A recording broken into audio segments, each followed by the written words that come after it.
I'm Don Hankins, and I'm a board member for the Butte County Fire Safe Council and a professor of geography and planning at CSU Chico.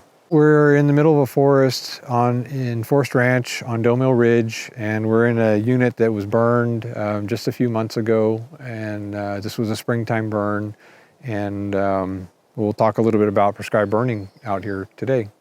In Butte County, we have a lot of different ecological communities, different ecosystems. And, you know, in the forest that I'm standing in right now, it's what I'd call a Sierra Nevada mixed conifer forest. We've got ponderosa pines, we've got black oaks and incense cedar as some of the dominant species within this. And, you know, we can go to other places and find blue oaks and grasses that are, you know, part of that system, or we can go to certain areas and have like chaparral species like manzanita and deer brush growing in those places. And each of them has their own relationship with fire.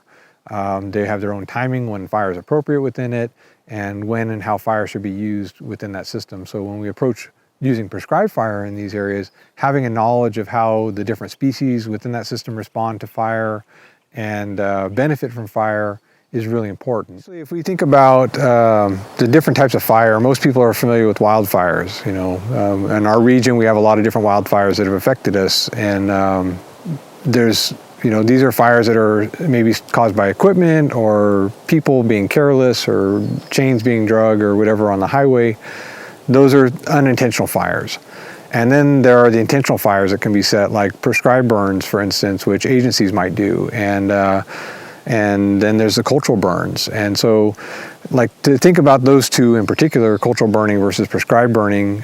Prescribed burning is typically done for like hazard fuel reduction, meaning we're trying to get rid of excess debris on the forest floor, or you know, we're trying to reduce the fire risk, or we're trying to improve habitat for wildlife. Some of the telltales of fire recently being put into a landscape is the presence of charcoal on the ground. So we might look to see like burned leaves and branches and things like that that are still on the ground. In some cases, you might see soil that's been exposed because of the removal from of leaf litter from fire, and then also char on the sides of the trees. So what we call like a fire scar on the side of the trees.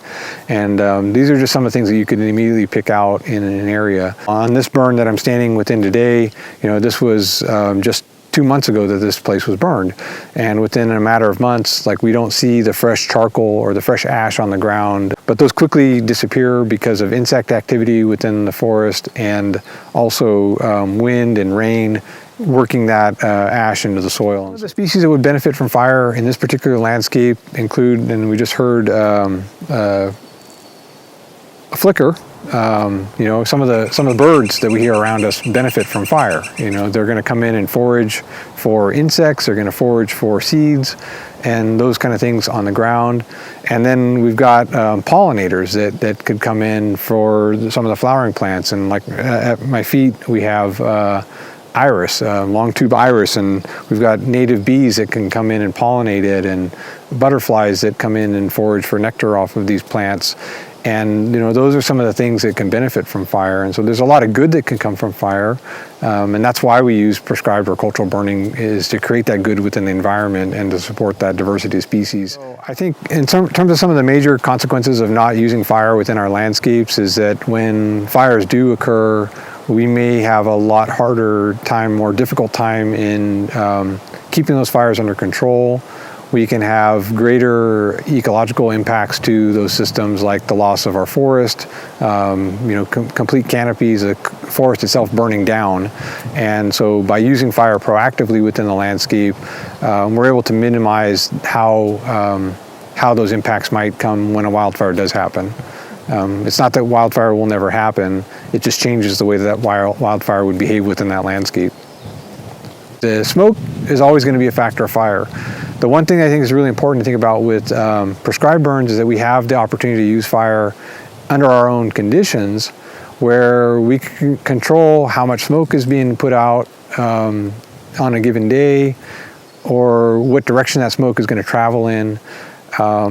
under most circumstances, we have the ability to really control and minimize the impacts to communities because of smoke. And if we've ever experienced being in a major fire event, a big wildfire, we don't have those control factors that are in play. So we end up with a lot of smoke. That smoke is bad for our health. And with prescribed burns, we can have a lot less smoke and better outcomes for our health too. So it's about maintaining healthy ecosystems and healthy communities, and we're part of those communities too.